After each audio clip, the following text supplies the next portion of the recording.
So hello everybody, welcome to the stream. Today we're going to be playing a little bit of Argentina, and again, if you're watching this on YouTube, I do recommend you come over to check out the Twitch channel and watch the videos live as they are airing. We really start with one marine as Argentina. But anyway, today we're going to be playing as Argentina, North Argentina, not the Patagonian Workers' Front. So what's our first objective? Well, obviously our first objective is going to be, hey, kill Chile, kill Patagonia. Makes sense. After that, I'm not too sure which way we're going to go. We can either join up with one of the major factions and go to war with the Internationale, you know, land troops in France, Britain, or, you know, whoever. I guess they'd be going to war with maybe Russia as well. Or we can form the, what is it, the Lima Buenos Aires axis. I'm not too sure what needs to happen. Maybe Peru needs to also go national populist, or at least they can't go probably syndicalist. But we'll kind of just see what happens. Of course, our research slots, we're going to be going with our basics here. Research speed, production efficiency cap, and construction speed. Our industry right now is 4115, which actually is not so bad. Build some industry here. Of course, we also need to be careful of Paraguay, because they will also declare war on us once Chile and the Patagonian Workers' Front decides to get involved. Free dockyards. I guess we'll just go for a convoy for now. I don't know if we even start off with a navy. You know, 20 ships? That's actually not that bad. That's actually pretty good, I would think. We'll get our Army Navy experience, get a review. European immigration. Projected immigration rate for 1936, 100%. What do you guys actually do? Stability, we can increase more immigrants. But, like, what does that... I'm assuming it's boosting our, I think it would be boosting our popularity or our monthly population growth, but I don't really think it's actually doing anything like that. Be base and go with the Entente. After our, horrible showing with the, West Indies Federations, we might just join up with the Entente. Okay, national focus. What can we do? You're not available till 37... You're not available for a long time. The woes of the Christmas coup. Consolidate, secure the military apparatus. Organization plus 50%. I'm assuming we'll probably get all of this stuff done before the war, because it looks like the FOP debacle happens in 37, so we got about a year to prepare.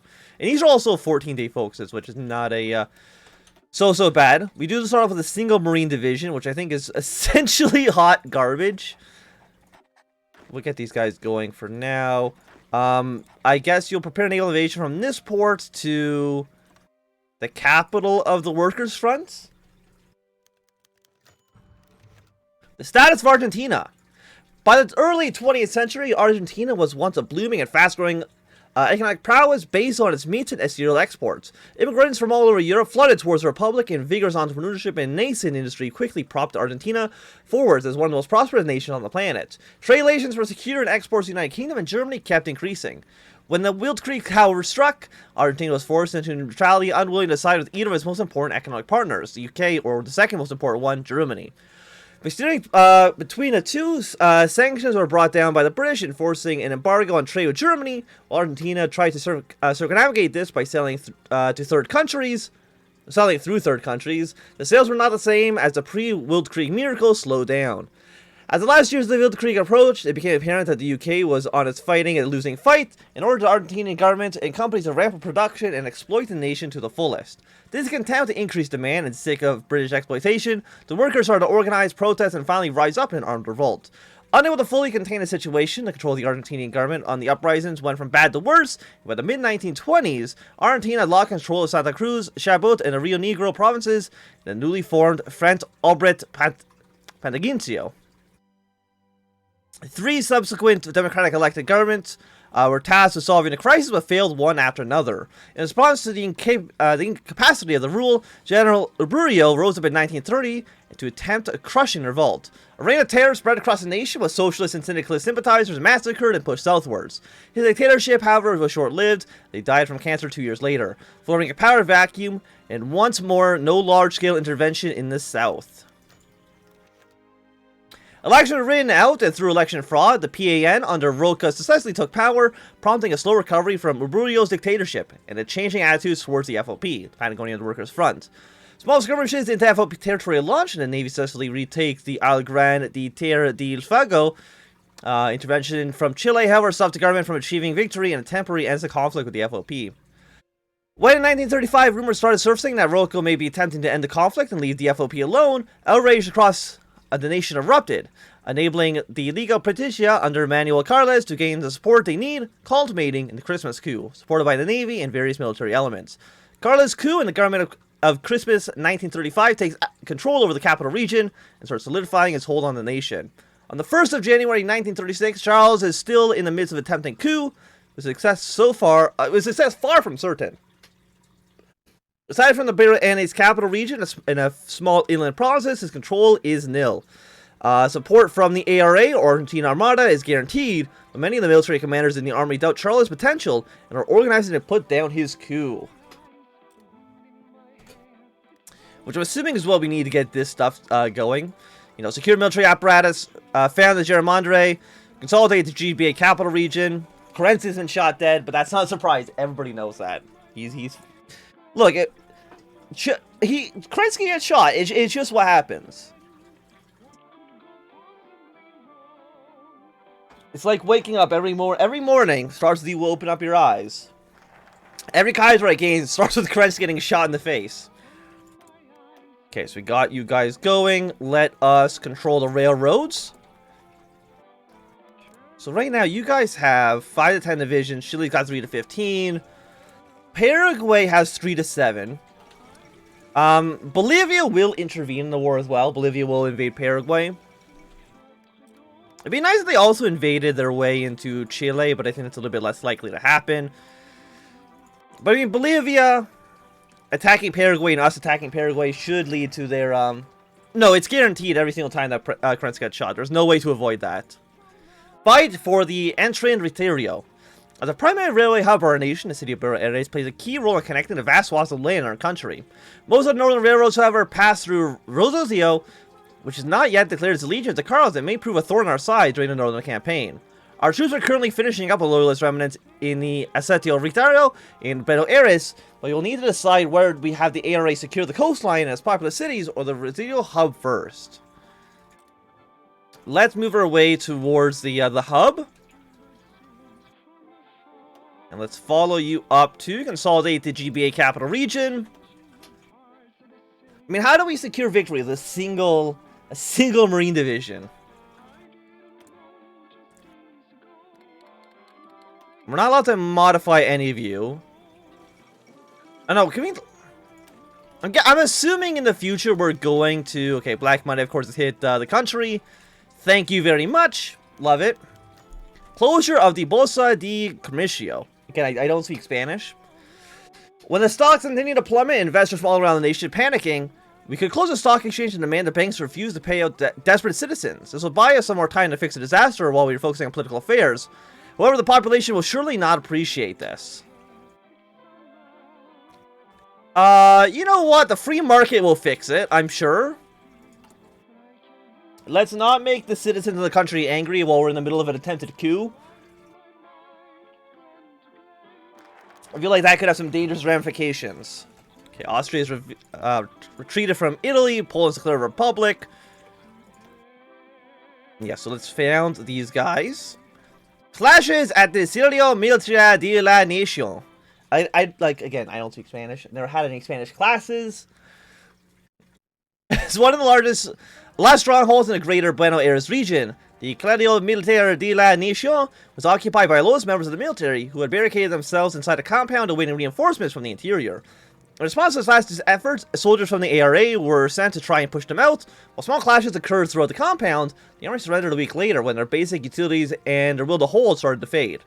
Amongst the captured was a few notable army commanders, but it seems like a majority of the staff has fled the city during the first days of the coup.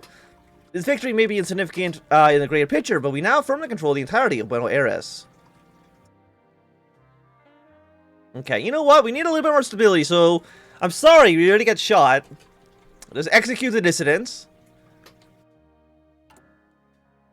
We have So 10 more days till you're done. Reform the cabinet. And I'm assuming once we have complete political dominance, we're no longer under threat of maybe being counter-couped. Military cliques. Okay, yeah, you guys are all at war. I don't really care about that too much. Military cliques. Why don't you... You are currently... Either service rivalry... The Navy is dominant. Not a big surprise, since the Navy is backing your coup. Cordoba and Rosardia denounced the Carlist regime. Strongly influenced by the army and remnants of socialists that haven't fled southwards, the city of Cordoba and Rosario has declared the government of Buenos Aires incapable of ruling Argentina and have cut all ties with the capital region and urged other states to follow suit. Certain members of the army have announced their support for the movement and are establishing defensive positions around Rosario to counter our forces. So you are upset with us, and I'm not too sure where the other city even is. Carlos invokes Article 6. The federal government may intervene in territory of the provinces in order to guarantee the Republican form of government or repel foreign invasions. And at the request of the constituted authorities, it may intervene to support or re-establish them, should they be disposed by sedation or invasion from another province. Based on the rights granted to our government, as outlined in Article 6 of the Constitution, Carlos has declared the state of Cordoba capable of ruling itself and traitors to the Argentinian Republic. An intervention force shall be sent into the province to restore order and arrest all contra-revolutionaries that are refusing to accept the rule from Buenos Aires. When I finished the political control focus, I got counter-couped by market liberals. Mendoza and... Are you not the cities that are already in my territory? No, Mendoza and Etro Res. So you and another province. So you are backing us. Okay. Following the example of Cordoba, the states of Mendoza and Entre Rios have also denounced Carlos and are taking a side of the military. While it's a devastating blow to our legitimacy and power of the other provinces, the army is still too disorganized to actively pursue us. I mean, I'm trying to do this as fast as humanly possible.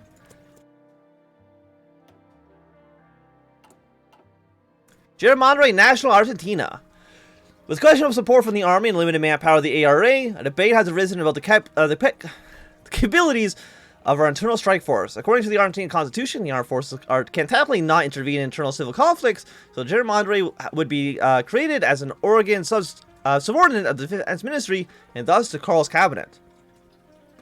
It will be defined as a civilian security force of military nature and maintain a functional relationship with the Ministry of Defense as part as both the national defense system and internal security system.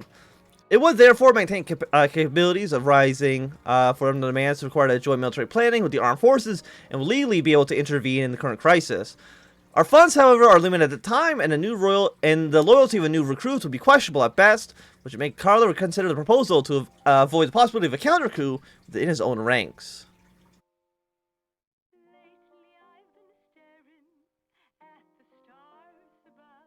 Okay, we'll deal with the situation on our own. Try not to get counter-couped.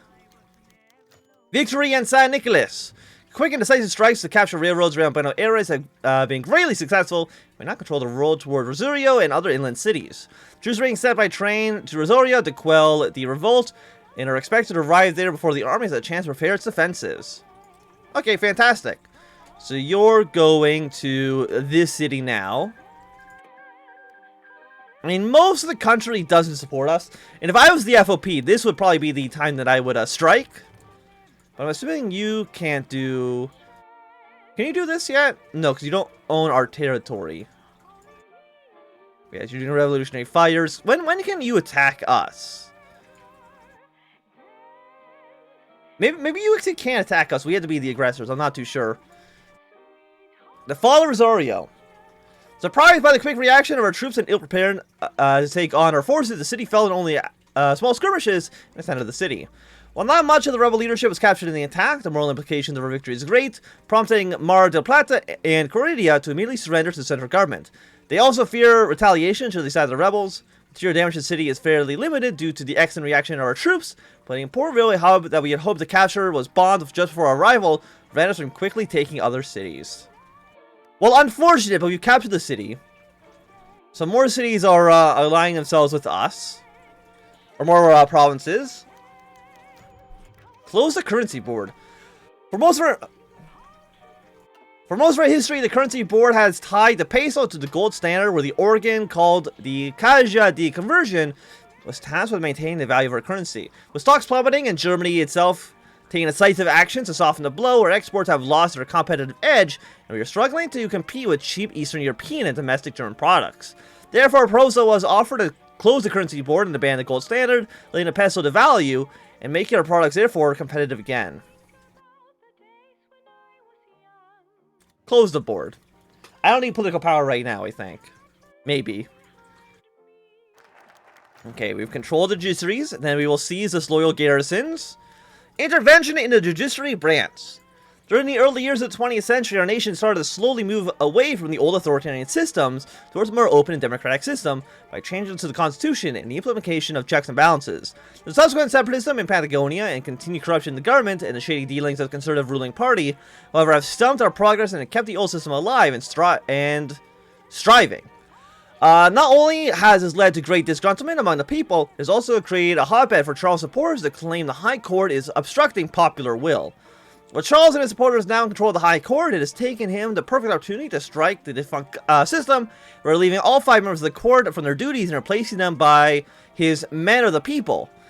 We can't ever further push our narrative and start replacing the lower courts as well with our followers, although this might backfire greatly should the people turn sides. Okay, let's only replace the High Court. As long as we control like the Supreme Court, I feel like we'll be doing pretty good for ourselves.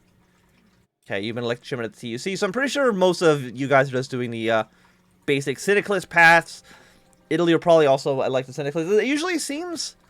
I have no idea how the math behind the decisions work, but it seems like as soon as one country goes syndicalist, they all do, or most countries kind of take the same role as France. Like if France goes totalist, everybody goes totalist. If France goes radical socialist, they all do as well. Maybe I'm just... Maybe it's like a... what do you call it? Like a bias in my own head. Observation bias? I don't know what you'd call it. Okay, so you've done this. The peso spirals downwards. With political instability in Argentina and the massive economic troubles in the German Empire, the peso keeps spiraling downwards, forcing many of our old and powerful companies to close down and lay off thousands of workers. The government plans to intervene and save those without jobs by drafting them up, but in the meantime, the situation goes from bad to worse. Fantastic, we're now negative 13% stability. Sure, nothing bad could happen there. Okay, so we seize disloyal garrisons, which was a recruit population. Temporarily restricts civil rights. Yeah, I know we're not training any units, but I don't want to train more marine divisions, because marine divisions are, like, not that good. Can we have a new pope? Who is the pope? Which way did they go? Eternal autocrat. So they've gone with you. Which I think is completely okay. They're going to promote some traditional values. Anybody else doing anything too crazy? I mean, it looks like Russia's going with the standard republic tree. Don't know what's really happening with the United States quite yet. The question of civil rights. Many of our supporters are convinced that we are not rooting out the old guard efficiently enough and have pushed for a temporary restriction on constitutional rights for our citizens. This proposal is of course not going to be well accepted by a majority of our population, but could guarantee a safer home front and avoid political and civilian opposition. You know what? We'll keep the constitutional rights. And formation of the Charles Cabinet. As soon as we're done with this, we will start marching on other cities. So we're going to get a bunch of stability off of this, which is nice. And then we can start pushing our way towards complete political dominance, which I think seems pretty good. Hopefully, again, we don't get cooed by anybody. It's like we could do the 5-year plans now, but I don't think it's going to make great sense. We're going to get Patagonia. Yeah, and then we can do pick a side in global politics. And we could just start like annexing everybody. Fully independent, one follow must be true. I mean, if we stay out of a faction, We could try to unite all of South America, which I think could be really interesting. So we might actually go that route. And just kind of stay out of the Wild Creek entirely. Just Charles' cabinet. To confirm his victory in securing the nation, Manuel Charles has announced his cabinet picks this morning in Buenos Aires. As his Minister of Foreign Affairs, he has chosen the infamous Estalcio Zabaz, who literally works to have been a profound impact on our nation, and loyalty to the LP goes without question. Diego Istra Masson has been chosen to serve as Minister of Economic Affairs due to his close ties to the rest of the armed forces, to personally oversee the rapid militarization of the Argentinian war machine. As Minister of Internal Affairs, Charles has chosen another military man in the form of Elbo Enya, who has played an important role in the first days of the Patagonian Rebellion, was unable to complete his task due to the failures of his superior, Colonel Hector Buenos Verlia.